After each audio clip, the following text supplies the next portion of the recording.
जय हिंद दोस्तों। आप सभी का अपना यूट्यूब चैनल गौतम जी के जीएस एकेडमी में स्वागत है। दोस्तों हम लोग आज जो डेली टेस्ट 50 एमसीक्यू का चला जा रहा है उसी में दोस्तों आज हम लोग सेट नंबर 5 लेकर बाद हम लोग साइंस एंड टेक्नोलॉजी के बारे में जानने वाले हैं। साइंस एंड टेक्नोलॉजी का यह सेट दोस्तों आपका लेक्चर दूसरा होगा, लेकिन सेट नंबर की बात करें दोस्तों तो सेट नंबर यह आपका 5वां होगा। तो प्रत्येक क्वेश्चन को यहाँ पर हम लोग देखेंगे दोस्तों, शुरू से लेकर लास्ट तक वीडियो में बने रहेगा। यदि आप दोस्तों बिहार दरोगा या रेलवे के या अदर कई भी एग्जाम के दोस्तों आप तैयारी कर रहे हैं तो आपके लिए दोस्तों यह सेट काफ़ी हेल्पफुल साबित होने वाला है। तो इसलिए दोस्तों शुरू से लेकर लास्ट तक इस वीडियो में बने रहना है। चलिए दोस्तों बिना देर के हम लोग क्वेश्चन को स्टार्ट करते हैं। हाँ, सेट नंबर 5 से पहले देखने से पहले मैं आप लोग को बता दूं कि यदि दोस्तों इससे पहले का सेट 4 तक आप नहीं देखे हैं तो हमारा यूट्यूब चैनल पर प्लेलिस्ट बनाकर डाल दिया गया है, वहां से आप देख सकते हैं। देखिए दोस्तों, क्वेश्चन पहला करा कि निम्नलिखित कथन पर विचार कीजिए। जिसमें पहला कथन है कि विषाणु तथा प्रियौन दोनों ही अकोशिकीय सूक्ष्म जीव है। बिल्कुल सही है दोस्तों, विषाणु और प्रियौन दोनों ही अकोशिकीय आपका जीव है। नेक्स्ट करा कि विषाणु तथा प्रियौन दोनों ही प्रोटीन तथा न्यूक्लिक एसिड से मिलकर बना होता है। यह कथन दोस्तों आपका गलत है। विषाणु और जो प्रियौन है यह आपका दोस्तों प्रोटीन और न्यूक्लिक एसिड मिलकर बनकर नहीं बना होता है। नेक्स्ट है कि विषाणु तथा प्रियौन दोनों ही केवल संक्रामक रोग फैलाते हैं। बिल्कुल सत्य है दोस्तों, विषाणु और प्रियौन दोनों केवल संक्रामक रोग फैलाते हैं। कार्य कौन सा कथन सही है? देखिए दोस्तों, 1 और 3 जो आपका कथन था वो आपका सत्य था, तो ऑप्शन नंबर डी आपका राइट हो जाएगा। नेक्स्ट क्वेश्चन पाते हैं, क्वेश्चन नंबर आपका 2। एसटीपी पर 128 ग्राम ऑक्सीजन गैस का आयतन कितना होगा? बताइए दोस्तों कितना होगा? बिल्कुल राइट जवाब दोस्तों, यदि आप लोग ऑप्शन डी बता रहे हैं तो बिल्कुल सही है, 89.6 लीटर हो जाएगा, याद रखिएगा। नेक्स्ट है क्वेश्चन नंबर 3। निम्नलिखित में से कौन सा एक सत्य नहीं है? पहला कथन है दोस्तों कि कार्य की प्रगति हमेशा घनात्मक होती है। बिल्कुल गलत है दोस्तों, कार्य की प्रकृति हमेशा घनात्मक नहीं होता है, तो ऑप्शन ए हो जाएगा जो कि आपका यह सुमेलित यानी कि दोस्तों सत्य आपका नहीं है। नेक्स्ट क्वेश्चन है दोस्तों, क्वेश्चन नंबर आपका 4। देखिए दोस्तों, इसका भी हम लोग देख लेते हैं, बाकी जो 3 ऑप्शन है उसको भी देख लेते हैं। तो इसका ऑप्शन तो आपका ये हो जाएगा जो कि सुमेलित नहीं है यानी सत्य नहीं है। बोला कि बल आरोपित होने के उपरांत अगर वस्तु में विस्थापन न हो तो दोस्तों कार्य संपन्न नहीं होगा। बिल्कुल सत्य है। अगर बिना बल लगे वस्तु में विस्थापन हो जाए तो उस दशा में भी कार्य संपन्न नहीं होता है, ये भी आपका सत्य है। कार्य केवल दोस्तों उस दशा में होगा जब वस्तु पर बल लगे तथा उसमें विस्थापन हो, तभी आपका दोस्तों कार्य होगा। तो इसलिए दोस्तों ऑप्शन ये हो जाएगा जो कि आपका गलत दे रहा है कथन। नेक्स्ट है दोस्तों कि वेस्टिबुलर तंत्र जो मनुष्य के शरीर को संतुलित रखने का कार्य करता है, तो निम्नलिखित में से यह किस अंग में पाया जाता है? बताइए दोस्तों, वेस्टिबुलर जो तंत्र है यह कहाँ में पाया जाता है? तो देखिए, वेस्टिबुलर जो सिस्टम है यह आपका दोस्तों कान में पाया जाता है, याद रखिएगा। कहाँ में? तो कान में। नेक्स्ट क्वेश्चन पाते हैं, क्वेश्चन नंबर 5। और निम्नलिखित युग्मों पर विचार कीजिए। पहला कथन है दोस्तों कि परमाणु की रचनात्मक सूक्ष्मतम इकाई है। देखिए दोस्तों, परमाणु जो है यह पदार्थ की रचनात्मक सूक्ष्मतम इकाई है, बिल्कुल सत्य है। अणु दोस्तों, तो अणु में ध्यान रखना है, रासायनिक बंधन में बंध है 2 या अधिक परमाणुओं का समूह होता है, उसे दोस्तों अणु कहते हैं, बिल्कुल सही है। नेक्स्ट दोस्तों कि आयन जो है यह आवेशित परमाणु होता है। तीनों कथन आपका सत्य है। बोल रहा है कि कौन सा सही सुमेलित है, तो ऑप्शन डी हो जाएगा आपका। तीनों कथन आपका सत्य है, याद रखना है। परमाणु जो है पदार्थ की रचनात्मक सूक्ष्मतम इकाई है। अणु दोस्तों रासायनिक बंधन में बंधे 2 या अधिक परमाणुओं का समूह है। आयन आपका आवेशित परमाणु है। चलिए नेक्स्ट क्वेश्चन है, क्वेश्चन नंबर दोस्तों आपका 6। बोल रहा है कि कोई द्रव एक ठोस को नहीं भिगोएगा यदि द्रव ठोस का स्पर्श कोण दोस्तों कितना डिग्री का होगा? तो देखिए, अगर दोस्तों कोई भी द्रव एक ठोस को नहीं भिगोएगा यदि द्रव ठोस का स्पर्श जो कोण होगा वह 90 डिग्री से दोस्तों यदि अधिक होगा तो वह नहीं भिगोएगा। तो ऑप्शन नंबर यहाँ पर का डी हो जाएगा। नेक्स्ट पाते हैं कि आर्थ्रोपोडा समुदाय जंतु जगत का सबसे बड़ा समुदाय है, तो ठीक उसी प्रकार पौधा जगत का दोस्तों सबसे बड़ा समुदाय कौन सा है? तो पौधा जगत का दोस्तों सबसे बड़ा अगर समुदाय की बात की जाए तो वह दोस्तों आवृतबीजी है, यानी कि एंजियोस्पर्म। एंजियोस्पर्म दोस्तों याद रखना है कौन सा, तो एंजियोस्पर्म ऑप्शन नंबर आपका सी हो जाएगा। देखिए दोस्तों, अगर जंतु जगत का सबसे बड़ा समुदाय आपसे पूछेगा तो आर्थ्रोपोडा याद रखना है। क्या याद रखना है? तो आर्थ्रोपोडा याद रखना है। अगर पौधा जगत का सबसे बड़ा समुदाय पूछेगा तो आपका दोस्तों आवृतबीजी यानी कि एंजियोस्पर्म याद रखना है। नेक्स्ट क्वेश्चन की ओर बढ़ते हैं। क्वेश्चन 8 कह रहा है कि बेंजीन के संदर्भ में निम्नलिखित में से कौन सा कथन सही नहीं है? बेंजीन के संदर्भ में दोस्तों कौन सा कथन आपका सत्य नहीं है? पहला कथन तक इसमें सी यानी कि कार्बन का दोस्तों सिंगल बॉन्ड की लंबाई 139 पीएम होता है, बिल्कुल सत्य है। बेंजीन दोस्तों एक तलीय होता है, ये भी आपका सत्य है। इसमें प्रत्येक सिंगल बॉन्ड यानी कार्बन का बंधन कोण का मान दोस्तों 109 डिग्री 28 मिनट होता है, जो कि बिल्कुल कथन यह गलत है दोस्तों। तो कथन गलत ही हम लोग को चूज करना था, तो ऑप्शन हो जाएगा सी, जो कि यह कथन गलत है। बाकी याद रखना है बेंजीन का दोस्तों प्रत्येक कार्बन परमाणु sp² प्रसंकरित होता है, याद रखिएगा। नेक्स्ट है कि विराम स्थित 5 kg की वस्तु पर 20 न्यूटन का बल 2 सेकेंड तक आरोपित किया गया तो संपादित कार्य की गणना करना है। यानी कि दोस्तों कार्य की मात्रा आपसे पूछ रहा है, तो 160 जूल हो जाएगा, याद रखिएगा 160 जूल। नेक्स्ट है कि किसी पारिस्थितिकी तंत्र में ऊर्जा का प्रवाह एक दिशीय पथ से होता है। अगर ऊर्जा प्रवाह के एक दिशीय पथ पर स्थित सभी जीव निर्मित करते हैं, तो सभी जीव निर्मित करते हैं दोस्तों आहार श्रृंखला को, याद रखना है किसको? तो आहार श्रृंखला से, याद रखिएगा। नेक्स्ट है क्वेश्चन नंबर आपका 11, बोला कि निम्नलिखित कथन पर विचार कीजिए। पहला कथन है कि पौधा में अलैंगिक जनन नहीं होता है, जो कि बिल्कुल गलत है दोस्तों, पौधा में अलैंगिक जनन होता है। नेक्स्ट है दोस्तों कि पौधा में होने वाला कायिक जनन एक प्रकार का लैंगिक जनन है। देखिए दोस्तों, पौधा में होने वाला जो कायिक जनन एक प्रकार का लैंगिक जनन आपका यह नहीं है। दूसरा कथन भी गलत है। तीसरा कथन है कि अलैंगिक जनन के दौरान निषेचन नहीं होता है, बिल्कुल सही सत्य है दोस्तों, अलैंगिक जनन के दौरान निषेचन नहीं होता है, याद रखिएगा। तो केवल दोस्तों तीसरा कथन सत्य है, यानी कि ऑप्शन नंबर सी आपका राइट हो जाएगा, ऑप्शन नंबर सी, जो कि यह तीसरा कथन आपका सत्य है। नेक्स्ट क्वेश्चन है क्वेश्चन नंबर दोस्तों 12। क्वेश्चन 12 कहा कि निम्नलिखित में से किसमें हाइड्रोजन बंधन नहीं है? हाइड्रोजन बंधन दोस्तों किसमें नहीं है? देखिए 12 का जो ऑप्शन डी दे रहा है दोस्तों कि CH3 CO CH3, इसमें दोस्तों आपका हाइड्रोजन बंधन नहीं है। नेक्स्ट है कि आयतन प्रत्यस्थता गुणांक का बीमीय सूत्र क्या है? तो देखिए आपका अगर बी आंसर आ रहा है तो बिल्कुल सत्य है, ml -1 T-2, यह आपका आयतन प्रत्यस्थता गुणांक का बीमीय सूत्र है। नेक्स्ट है क्वेश्चन नंबर 14, मानव के फेफड़े का ज्वारीय आयतन कितना होता है बताइए, यानी कि टाइडल वैल्यू पूछा दोस्तों मानव का फेफड़े का, तो यह दोस्तों आपका 500 मिलीलीटर होता है। मानव के फेफड़े का जो ज्वारीय आयतन है दोस्तों टाइडल वैल्यू, ये आपको 500 मिलीलीटर होता है, याद रखिएगा। तो 14 का ऑप्शन नंबर बी आपका राइट हो जाएगा। नेक्स्ट है कि निम्नलिखित में से कौन सा कार्बनिक यौगिक समूहों के क्रियाशीलता यानी कि दोस्तों रिएक्टिविटी का सही क्रम है? तो बताइए दोस्तों कौन सा है जो कि आपका सही क्रम है आपका? तो देखिए पहले हो जाएगा दोस्तों alkane alkyne, alkane alkene alkyne, यानी कि ऑप्शन ए में दिया गया है एल्केन एल्कीन एल्काइन, आपका राइट हो जाएगा। नेक्स्ट पाते हैं दोस्तों क्वेश्चन नंबर 16। क्वेश्चन 16 कह रहा है कि ईंट से बने भवनों की तुलना में कच्ची मिट्टी के मकान ग्रीष्मकाल में ठंडे और शीतकालन में अधिक गर्म होता है, क्योंकि?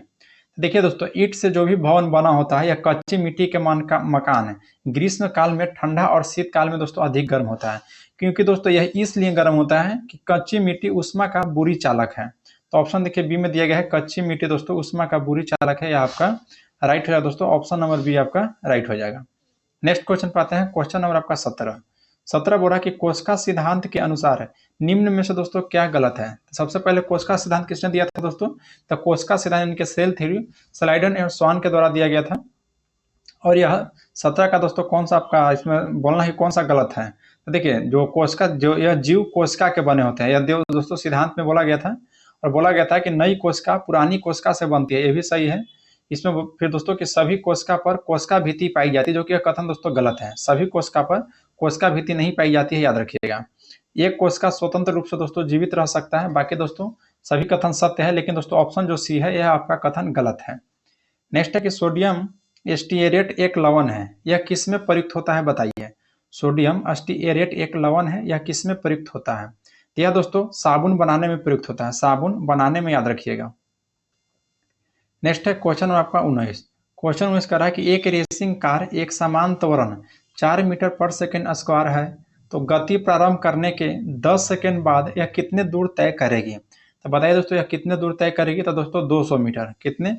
तो 200 मीटर आपका राइट हो जाएगा। नेक्स्ट है कि भारत की जलवायु परिवर्तन पर प्रथम राष्ट्रीय क्रिया योजना प्रकाशित हुई थी। तो भारत की जलवायु परिवर्तन पर प्रथम राष्ट्रीय क्रिया योजना जो प्रकाशित हुई थी 2008 में, तो ऑप्शन ए आपका राइट हो जाएगा। नेक्स्ट है दोस्तों क्वेश्चन नंबर आपका 21। बोल रहा है कि निम्नलिखित जोड़ों में कौन सुमेलित है। अच्छा, कौन सा युग्म दोस्तों सुमेलित है, तो जिसमें निमोनिया दोस्तों जो कि फेफड़ा को प्रभावित करता है, पहला ही सुमेलित है आपका दोस्तों। निमोनिया याद रखना है, या फेफड़ा अंग को प्रभावित करता है, तो ऑप्शन नंबर दोस्तों ये आपका राइट हो जाएगा। मोतियाबिंद दोस्तों थायराइड ग्रंथि नहीं, आंख को प्रभावित करता है। पीलिया आंख दोस्तों यह त्वचा को प्रभावित करता है। मधुमेह यकृत को नहीं दोस्तों, मधुमेह से आपका गलकंठ जो होता है यानी गला को प्रभावित करता है। चलिए, यानी कि ऑप्शन ये हो जाएगा दोस्तों, निमोनिया फेफड़ा को प्रभावित करता है, याद रखिएगा। नेक्स्ट है कि कैल्शियम फॉस्फेट यानी कि CA3PO4 के हॉल 2 में फास्फोरस की प्रतिशत मात्रा कितना है। यदि कैल्शियम, फास्फोरस और ऑक्सीजन का अनुभार क्रमशः 40 AMU, 31 AMU और 16 AMU दिया हुआ है, तो इसमें दोस्तों आपका हो जाएगा, याद रखिएगा, राइट आंसर 22 का ऑप्शन नंबर बी, यानी कि दोस्तों 20%। कितना मात्रा है, तो 20% है दोस्तों फास्फोरस की मात्रा, याद रखिएगा। नेक्स्ट है कि लोलक घरिया की गर्मी में सुस्त हो जाने का क्या कारण है। लोलक घरिया का दोस्तों गर्मी में सुस्त हो जाने का कारण है दोस्तों, देखिए बहुत इंपॉर्टेंट एक क्वेश्चन है, क्वेश्चन को आपको ध्यान देना है। यदि आप दोस्तों ऑप्शन सी लगा रहे हैं कि लोला की लंबाई बढ़ जाने के कारण, तो बिल्कुल सत्य लगा रहे हैं, यानी कि दोस्तों ऑप्शन आपका सी यहाँ पे आपका राइट हो जाएगा। नेक्स्ट है दोस्तों कि कौन सी तारीख मधुमेह दिवस के रूप में जानी जाती है। तब मधुमेह दिवस के रूप में दोस्तों जो आपका 14 नवंबर तारीख है वह मधुमेह दिवस के रूप में जानी जाती है, याद रखिएगा। 14 नवंबर को मधुमेह दिवस के रूप में मनाया जाता है, और बाल दिवस भी कहेगा था आपको 14 नवंबर को ही मनाया जाता है। क्वेश्चन 25 का रहा कि क्लोरोमाइसिटिन है। क्लोरोमाइसिटिन दोस्तों बताइए क्या है। तो क्लोरो जो माइसिटिन है दोस्तों, यह ध्यान देना है, आपका राइट आंसर होगा दोस्तों कि यह प्रतिजीवानिक है, प्रतिजीवानिक है, यानी कि दोस्तों एंटी बैक्टीरियल। ऑप्शन नंबर हो जाएगा एंटी बैक्टीरियल, याद रखिएगा। नेक्स्ट पाते हैं क्वेश्चन नंबर 26। भू स्थिर उपग्रह के संबंध में कौन सा कथन सही नहीं है। तब भू स्थिर के उपग्रह के संबंध में दोस्तों कौन सा आपका गलत कथन है, तो जिसमें पहला कथन कह रहा है कि इसकी समय अवधि 24 घंटा, बिल्कुल सही दोस्तों। भू स्थिर उपग्रह के जो समय अवधि है वह 24 घंटा है। फिर नेक्स्ट है कि इसका कोणीय वेग पृथ्वी के अपने अक्ष पर कोणीय वेग के बराबर होता है, यह भी आपका सत्य है। नेक्स्ट है कि यह अंतरिक्ष में एक जगह स्थिर होता है, नहीं दोस्तों, भू स्थिर जो उपग्रह है एक जगह स्थिर नहीं रहता है, यानी कि ऑप्शन आपका सी हो जाएगा दोस्तों, यह आपका गलत है। बाकी ध्यान रखना है, यह विषुवत के ऊपर पश्चिम से पूर्व की ओर परिक्रमण करता है, याद रखिएगा। एक जगह स्थिर नहीं रहता दोस्तों भू स्थिर उपग्रह, या विषुवत के ऊपर पश्चिम से पूर्व की ओर परिक्रमण करता है। नेक्स्ट है दोस्तों कि जब हम छुई मुई के पौधे की पत्ती को छूते हैं तो पत्तियां बंद हो जाती है, इसका गति का दोस्तों क्या कारण है। तो ध्यान देना दोस्तों कि जब कभी भी हम लोग छुई मुई पौधा को जो पत्ती होता है उसको अगर छुएगा तो वह दोस्तों उसको जो पत्तियां होता है वह बंद हो जाता है, जिससे दोस्तों आमचाल के बोल भाषा में कहा जाता है कि उसकी पत्ती मुरझा जाता है। तो 27 का आपका राइट आंसर है दोस्तों कि कंपानुकुंचन के द्वारा, ध्यान रखना है कंपानुकुंचन गति के द्वारा दोस्तों, तो ऑप्शन नंबर सी आपका राइट हो जाएगा, कंपानुकुंचन गति। नेक्स्ट है दोस्तों कि सर्वप्रथम मानव हृदय का प्रत्यारोपण हुआ था। तो सर्वप्रथम मानव हृदय का जो प्रत्यारोपण हुआ था वह दोस्तों कहाँ में हुआ था, तो यह दोस्तों दक्षिण अफ्रीका में। ध्यान देना है कि सर्वप्रथम दोस्तों हृदय का जो प्रत्यारोपण हुआ था वह आपका दक्षिण अफ्रीका में हुआ था, तो यहाँ पे ऑप्शन सी आपका राइट हो जाएगा। नेक्स्ट क्वेश्चन है क्वेश्चन नंबर 29। क्वेश्चन 29 का निम्नलिखित में से किस प्रकार के सिंड्रोम से पीड़ित मनुष्य अधिक लंबेपन, मानसिक दोष एवं असामाजिक आचरण का दोस्तों शिकार होता है, उस सिंड्रोम का दोस्तों नाम पूछ रहा है आपका। तो इस सिंड्रोम का दोस्तों नाम याद रखिएगा, XYY सिंड्रोम। XYY सिंड्रोम हो जाएगा आपका। देखिए जो XYY सिंड्रोम होता है दोस्तों, इससे पीड़ित मनुष्य अधिक लंबेपन, मानसिक दोष और असामाजिक आचरण का शिकार होता है। चलिए नेक्स्ट है कि किसी ध्वनि स्रोत से 550 मीटर दूरी पर बैठा हुआ कोई आदमी 550 हर्ट्ज की ध्वनि सुनता है, तो स्रोत से दोस्तों आदमी की कान तक पहुंचने वाला दो क्रमागत संपीड़न में कितना समय का अंतराल रहेगा। तो इसका राइट आंसर है दोस्तों 30 का ऑप्शन नंबर डी, यानी कि 0.002 सेकेंड, 0.002 सेकेंड आपका राइट हो जाएगा। क्वेश्चन नंबर दोस्तों 31 का है कि हमारे देश के शहर में वायु गुणवत्ता सूचकांक का परिकलन करने में साधारणतः निम्नलिखित गैस में से किनका दोस्तों विचार में लिया जाता है। तो देखिए दोस्तों इसमें विचार में लिया जाता है आपका कार्बन मोनोऑक्साइड को दोस्तों, नाइट्रस ऑक्साइड और सल्फर मीथेन को फिर लिया जाता है। तो यानी कि दोस्तों ध्यान रखना है आपका हो जाएगा ऑप्शन नंबर बी 2, 3, 4। 2, 3, 4 में दिया गया है दोस्तों CO, फिर आपका NO2 और CH4। चलिए नेक्स्ट क्वेश्चन है कि ऐसे प्लास्टिक को क्या कहते हैं जिसको गर्म करने पर मुलायम तथा ठंडा करने पर पुनः कठोर हो जाता है। गर्म करने पर दोस्तों मुलायम हो जाता है और ठंडा करने पर दोस्तों उसमें पुनः कठोर हो जाता है। तो ऐसे प्लास्टिक को दोस्तों थर्मोप्लास्टिक कहा जाता है। थर्मोप्लास्टिक याद रखिएगा, तो ऑप्शन नंबर ए आपका राइट हो जाएगा, थर्मोप्लास्टिक। नेक्स्ट है दोस्तों क्वेश्चन नंबर 33 कि समृद्ध यूरेनियम होता है। तो समृद्ध यूरेनियम कैसा होता है? तो देखिए, समृद्ध यूरेनियम प्राकृतिक यूरेनियम जिसमें रेडियोधर्मी यानी कि दोस्तों यूरेनियम 235 आइसोटोप कृत्रिम रूप से बढ़ाया जाता है दोस्तों, वही आपका समृद्ध यूरेनियम होता है। तो ऑप्शन आपका बी राइट हो जाएगा, याद रखिएगा, ऑप्शन नंबर बी यहाँ पे आपका राइट हो जाएगा। फॉर दोस्तों बोला कि कथन फर्स्ट में कि मेरिनो सर्वाधिक है ऊन प्रदान करने वाली भेड़ की नस्ल है, जो दोस्तों मुख्यतः यह स्पेन में पाया जाता है, जो कि दोस्तों बिल्कुल सही है। मेरिनो ध्यान रखना है, यह सर्वाधिक ऊन प्रदान करने वाली भेड़ है। मेरिनो किसका नस्ल है? तो भेड़ का हो जाएगा, और यह दोस्तों स्पेन में पाया जाता है। नेक्स्ट है कि पश्मीना मुलायम ऊन उत्पन्न करने वाला भेड़ की एकमात्र नस्ल है, जो मुख्यतः कश्मीर में पाया जाता है। यह दोस्तों गलत है, तो यहाँ पर ऑप्शन केवल ए हो जाएगा। देखिए, कथन एक सही है लेकिन कथन 2 आपका गलत है। चलिए नेक्स्ट है क्वेश्चन नंबर 35। बोला दोस्तों निम्न में से किस मिश्र धातु को गलनांक बहुत कम होता है? तो बताइए किस मिश्र धातु का दोस्तों गलनांक जो है बहुत कम होता है दोस्तों? तो टांका यानी कि सोल्डर का। सोल्डर का दोस्तों मिश्र धातु ऐसा है जिसका गलनांक बहुत कम होता है। नेक्स्ट है दोस्तों कि 9 वोल्ट की किसी बैटरी को 0.2 ओम, 0.3 ओम, 0.4 ओम, 0.5 ओम और 0.6 तथा 4 ओम के प्रतिरोधकों को एक साथ श्रेणी क्रम में संयोजित किया जाता है, तो 4 ओम के प्रतिरोधक से कितनी विद्युत धारा प्रवाहित होगा? तो वो दोस्तों 1.5 एम्पियर, 1.5 एम्पियर हो जाएगा। ऑप्शन नंबर ये आपका राइट है जगह। देखिए दोस्तों, एक साथी का मैसेज आया था कमेंट में कि जो आपका बिहार द्रोह का दोस्तों जो न्यू बैच चल रहा है, तो जिसमें जो भी नोट्स है, क्या नोट्स को भी यहाँ पे रिवीजन कराया जाएगा? था हाँ दोस्तों, बिल्कुल, बहुत जल्द ही हम लोग दोस्तों नोट्स को एक दिन में जिस सब्जेक्ट को हम लोग टॉपिक वाइज यहाँ पर कवर करेंगे, मान लेंगे दोस्तों 1857 की क्रांति को सब्जेक्टिव पढ़ रहे हैं दोस्तों, तो उसका साथ साथ हम लोग ऑब्जेक्टिव भी देखेंगे। तो एक दिन में दोस्तों एक टॉपिक पर समाप्त करेंगे हम लोग यहाँ पे। तो अगर दोस्तों आप वो भी वीडियो देखना चाहते हैं, नोट्स को दोस्तों रिवीजन करना चाहते हैं और साथ साथ ऑब्जेक्टिव क्वेश्चन को भी, तो दोस्तों कमेंट में जरूर बताइएगा कि बिहार दरोगा को नोट्स, बस इतना ही लिखना है दोस्तों कि बिहार दरोगा का नोट्स भी करवा दीजिए दोस्तों। तो बहुत जल्दी हम बिहार दरोगा का नोट्स यहाँ पर लेकर आएंगे, जो ज्ञान बिंदु जीएस एकेडमी संस्था में चल रहा है। चलिए दोस्तों क्वेश्चन को बढ़ते हैं। क्वेश्चन बोला है 37 की एम्यूनियोसेंटासिस एक तरीका है जो बताता है, बताइए दोस्तों क्या बताता है? तो यार दोस्तों याद रखना है कि भ्रूण के लिंग को बताता है, ध्यान रखना है। तो ऑप्शन डी आपका दोस्तों राइट हो जाएगा, ऑप्शन नंबर डी। क्या बोल रहा है दोस्तों कि एमनियोसेंटोसिस एक तरीका है जो बताता है भ्रूण के लिंग को। चलिए नेक्स्ट क्वेश्चन है क्वेश्चन नंबर 38। बोला दोस्तों कि शुद्धिकरण की प्रक्रिया में गंदले पानी का उपचार फिटकीरी से करते हैं, यह प्रक्रिया दोस्तों क्या कहलाता है?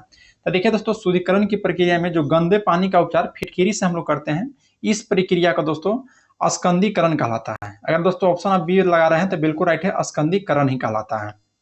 नेक्स्ट है दोस्तों कि वायुमंडल हमारे ऊपर बहुत अधिक दबाव डालता है, परंतु हम इसका अनुभव नहीं करते हैं, क्योंकि तो देखिए दोस्तों, हम इसका अनुभव इसलिए नहीं करते हैं क्योंकि दोस्तों हमारा जो रक्त वायुमंडल के दबाव से कुछ अधिक दबाव डालता है, याद रखिएगा, इसीलिए। तो ऑप्शन ए आपका यहाँ पे आपका राइट हो जाएगा, ऑप्शन नंबर दोस्तों ए हो जाएगा।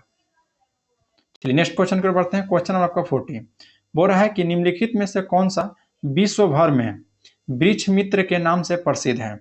वृक्ष मित्र के नाम से दोस्तों कौन प्रसिद्ध है? तो सुंदरलाल बहुगुणा। सुंदरलाल बहुगुणा का दोस्तों नाम सुने होंगे, ये आपका दोस्तों वृक्ष मित्र के नाम से प्रसिद्ध है। नेक्स्ट क्वेश्चन है दोस्तों कि यदि किसी रेडियोधर्मी पदार्थ का अर्ध जीवन काल 1 दिन हो तो 4 दिन के पश्चात उसकी प्रारंभिक मात्रा कितना भाग रह जाएगा? तो प्रारंभिक जो मात्रा रह जाएगा दोस्तों वह यानी कि 25/4 यानी कि दोस्तों 6.1/4% याद रखिएगा। नेक्स्ट पाते हैं।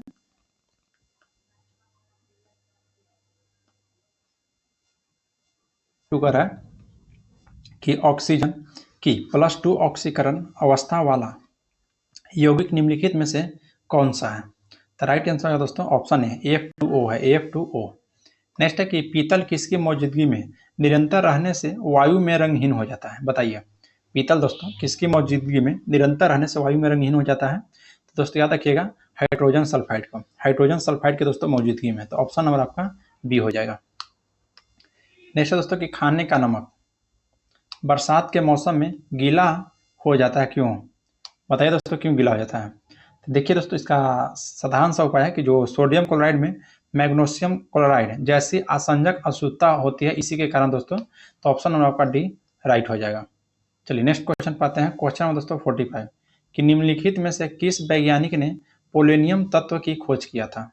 तो पोलोनियम तत्व के दोस्तों मेरी क्यूरी के द्वारा दोस्तों खोज किया गया था, याद रखिएगा। नेक्स्ट है कि क्षार धातु को आवर्त सारणी के किस समूह में रखा गया है?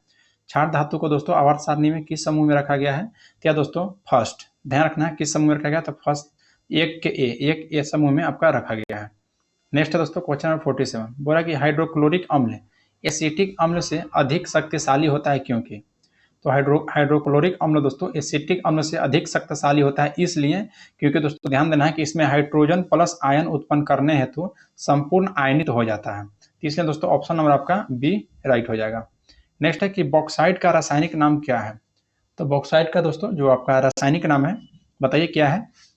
तो हाइड्रोजन एल्यूमिना, सॉरी हाइड्रेटेड दोस्तों, हाइड्रेटेड एल्यूमिना हो जाएगा आपका राइट आंसर। नेक्स्ट है दोस्तों क्वेश्चन नंबर 49, बोला कि कैल्शियम धातु को निष्कर्षण में कैल्शियम फ्लोराइड मिलाया जाता है, क्योंकि? तो कैल्शियम धातु के जो दोस्तों निष्कर्षण में कैल्शियम फ्लोराइड इसलिए मिलाया जाता है कि वह दोस्तों द्रव्यमांक घटाता है। वह क्या? तो द्रव्यमांक आपका घटाता है।